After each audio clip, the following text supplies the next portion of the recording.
Hello friends, AKM deep analysis में आपका एक और बार फिर से स्वागत है और मैं हूं आपका दोस्त अजय। महाराष्ट्र में इलेक्शंस तो खत्म हो गए, रिजल्ट्स भी आ गए। महायुति को काफी अच्छी तरह से बहुमत मिला है। बहुत अच्छी तरह से ये इलेक्शंस जो थे वो खत्म हुए। भाजपा को 132 सीटें मिली और महायुति को 235।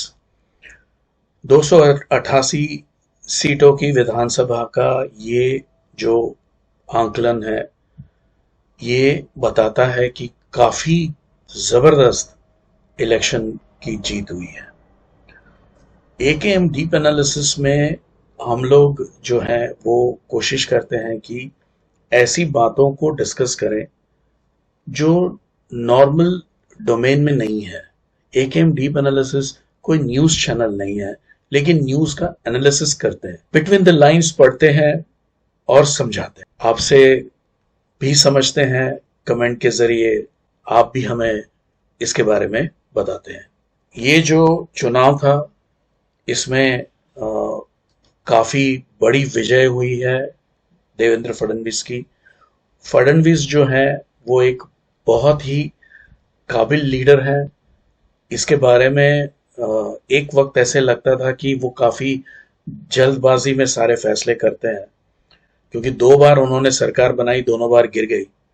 और फिर बाद में ये जो अभी की जो सरकार बनी, उसमें उन्होंने एक डेप्यूटी का भी रोल एक्सेप्ट किया 2.5 साल के लिए, जहां पर कि मुख्यमंत्री एकनाथ शिंदे शिवसेना के थे, जो 40 विधानसभ्यों को लेकर अपनी जो ओरिजिनल जो शिवसेना थी बाला साहेब ठाकरे की, उसको छोड़ के आ गए। बहुत ही जबरदस्त तरीके से उन्होंने कमबैक किया।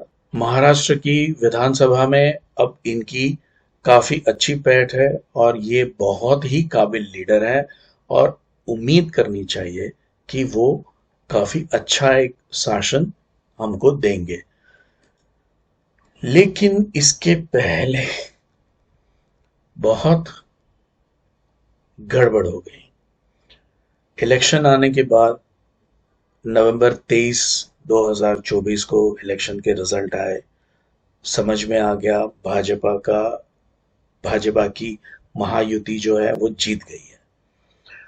लेकिन सरकार बनते बनते बीच में 12 दिन निकल गए और ये 12 दिन में इतने सारे ड्रामा हुए, इतनी सारी चीजें एक के बाद एक सामने आई कि ऐसे लगने लगा कि ये इस तरह का ड्रामा 2019 में भी हमने देखा था, जब उद्धव ठाकरे उन्होंने एक अलायंस बनाया था भाजपा के साथ। इनके पास काफी सीटें भी आई थी और उन्होंने भाजपा का दामन छोड़ के कांग्रेस और एनसीपी के साथ रहकर महाविकास आघाड़ी बनाकर वो खुद चीफ मिनिस्टर बन गए। ऐसे ही कुछ सीन, करीब करीब ऐसा कुछ माहौल बना। और इस बार एकनाथ शिंदे अड़ गए चीफ मिनिस्टरशिप के लिए, जो गलत हो गया, जो उन्हें नहीं करना चाहिए था। उनके पास इतनी सारी सीटें भी नहीं है कि वो 288 के जो टोटल मेंबर्स हैं उसमें वो इनकी करीब कुछ 50-51 सीटें कुछ है, उसमें वो क्या मांग रहे थे। लेकिन उन्हें ऐसे लगा कि पिछले 2.5 साल में उन्होंने सबसे अच्छा काम किया था और उसके बेसिस पे वो सोच रहे थे कि उनको चीफ मिनिस्टरशिप आसानी से भाजपा दे देगी। लेकिन वो भूल गए कि ये सारा खेल जो था वो भाजपा का था। भाजपा ने जब एकनाथ शिंदे शिवसेना को तोड़ के जब उनके साथ आए, तब उनको चीफ मिनिस्टर इसीलिए बनाया गया कि वो वापस नहीं चले जाए शिवसेना के साथ, यानी कि उद्धव ठाकरे के साथ। भाजपा ने 2.5 साल का एक बहुत बड़ा गेम कर दिया और ये गेम जो था वो ये था, मुख्यमंत्री का जो पद है वो उन्होंने एकनाथ शिंदे को दे दिया। फडणवीस जी जो है वो उप मुख्यमंत्री बने। अब मुख्यमंत्री है, अपनी सरकार है, तो 2.5 साल तो उन्होंने चलाना ही था, तो उन्होंने चलाया। और यही 2.5 साल में शिवसेना जो यूबीटी यानी कि उद्धव बाला साहब ठाकरे वाली शिवसेना और ये शिवसेना अलग हो गए। अगर ये नहीं करते तो एकनाथ शिंदे के पास एक फ्रीडम थी, एक चॉइस थी कि अगर भाजपा उसकी बात नहीं सुनता है तो वो वापस जाके उद्धव ठाकरे से मिल सकते थे।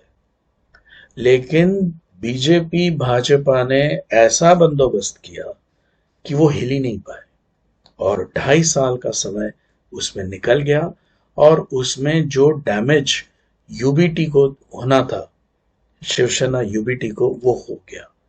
लोगों की नजर में वो यूबीटी आ गई, शिवसेना उद्धव बाला साहेब ठाकरे वाली, जिसने अपनी जो मुख्य धारा थी, मुख्य विचार सरणी था, मुख्य एक इनकी एक सोच थी, उससे परे जाकर उन्होंने मुस्लिम तुष्टीकरण शुरू कर दिया। यानी कि ये 2.5 साल ऐसे गए कि जिसमें सिर्फ और सिर्फ भाजपा जीता। उद्धव ठाकरे की शिवसेना खत्म हो गई, 15-16 सीटें उनको आई हैं।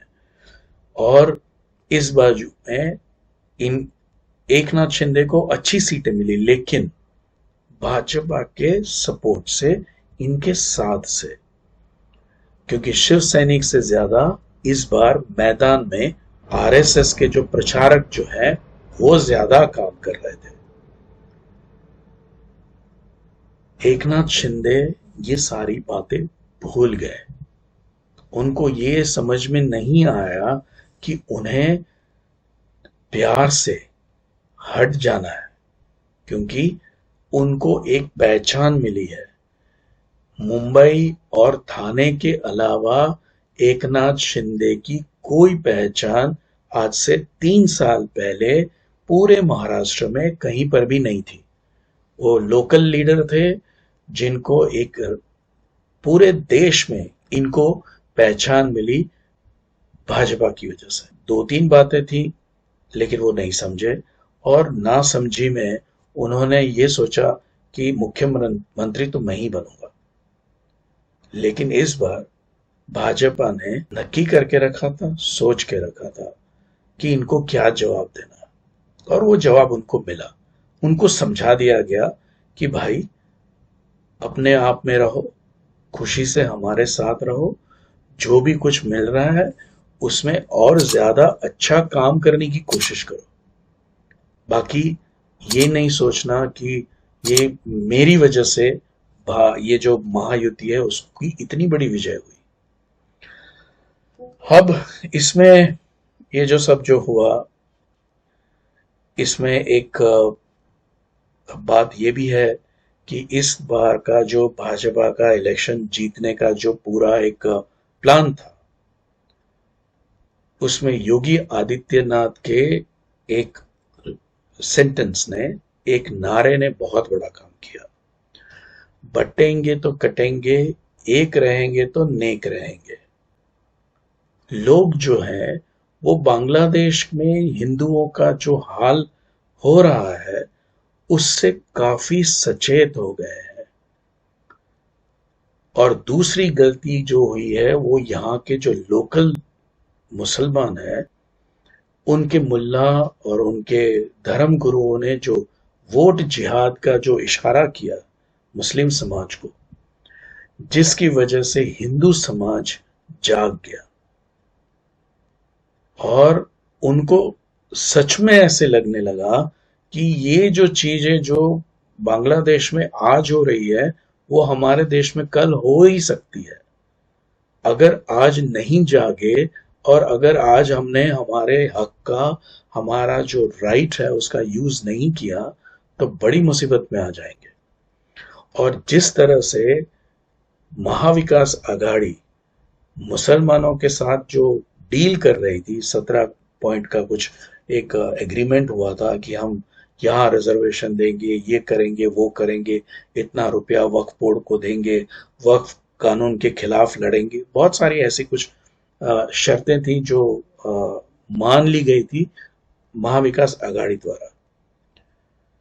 इसकी वजह से महाराष्ट्र के जो हिंदू हैं वो धीरे धीरे एक हो गए और उन्होंने जमकर वोटिंग किया। और ये जो वोटिंग हुआ, वैसे तो सिर्फ 5% का इंक्रीज हुआ है, लेकिन इस 5% ने पूरे महाराष्ट्र राज्य का जो नक्शा था पॉलिटिकल, वो चेंज कर दिया। तो अब इससे क्या लेसन लेना है?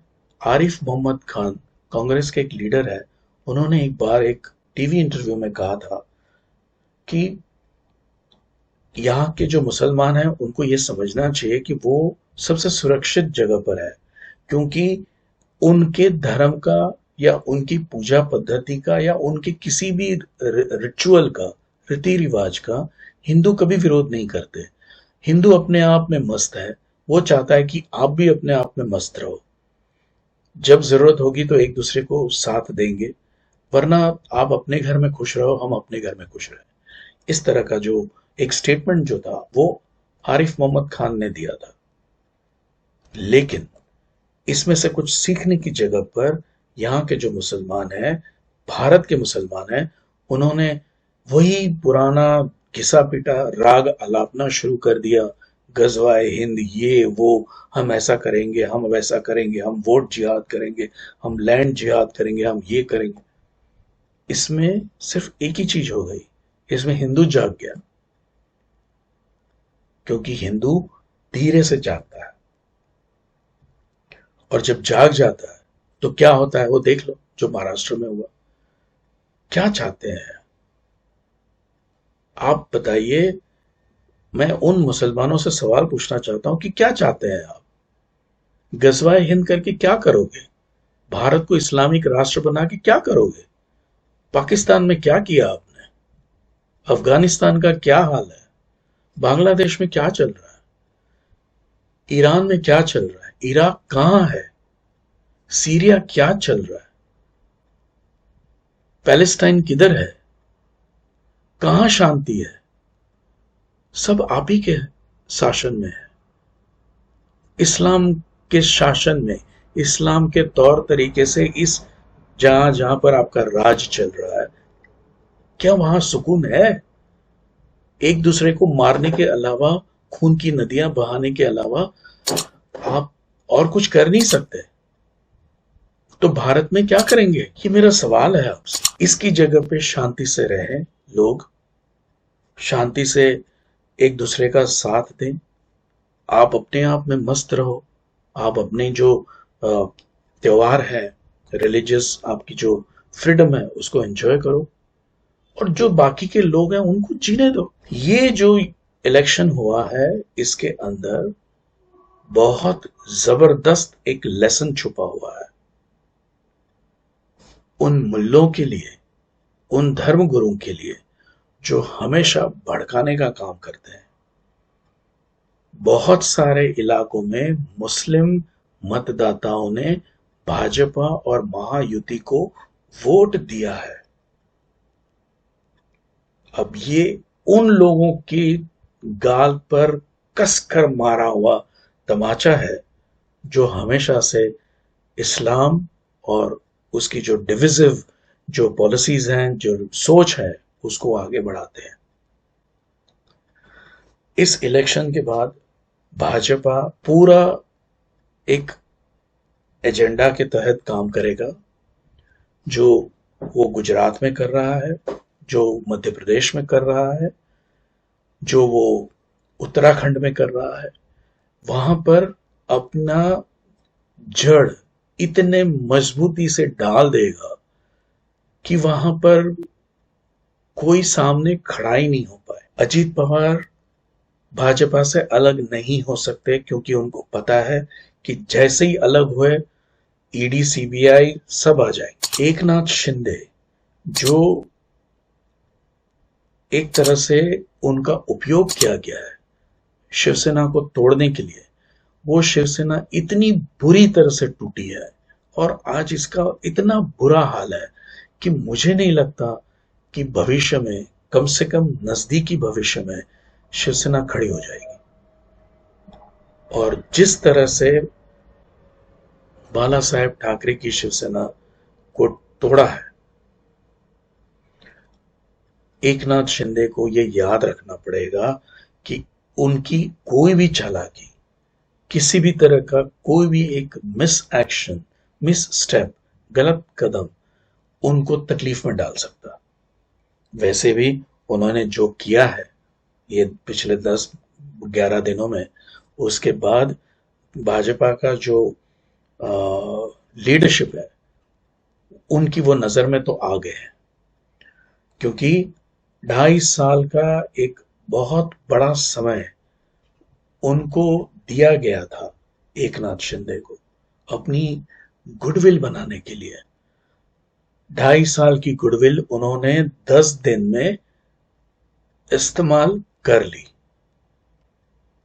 अब उन्हें फिर से विश्वास जीतने की कोशिश करनी पड़ेगी, वरना पता नहीं अमित शाह, नरेंद्र मोदी, योगी आदित्यनाथ, हेमंत बिश्व शर्मा, ये सारी जो टीम है, जेपी नड्डा, ये लोग कब क्या सोच लेते हैं और कब कहां से वो एक्शन लेते हैं समझ नहीं आता। तो अब अलर्ट एकनाथ शिंदे को है। आज के लिए बस इतना ही। मेरे इस चैनल को देखें, शेयर करें, सब्सक्राइब करें और बेल आइकन दबाना बिल्कुल भी ना भूलें, ताकि आने वाले जो वीडियोस हैं उनका नोटिफिकेशन आपको समय सर टाइम पर मिल जाए।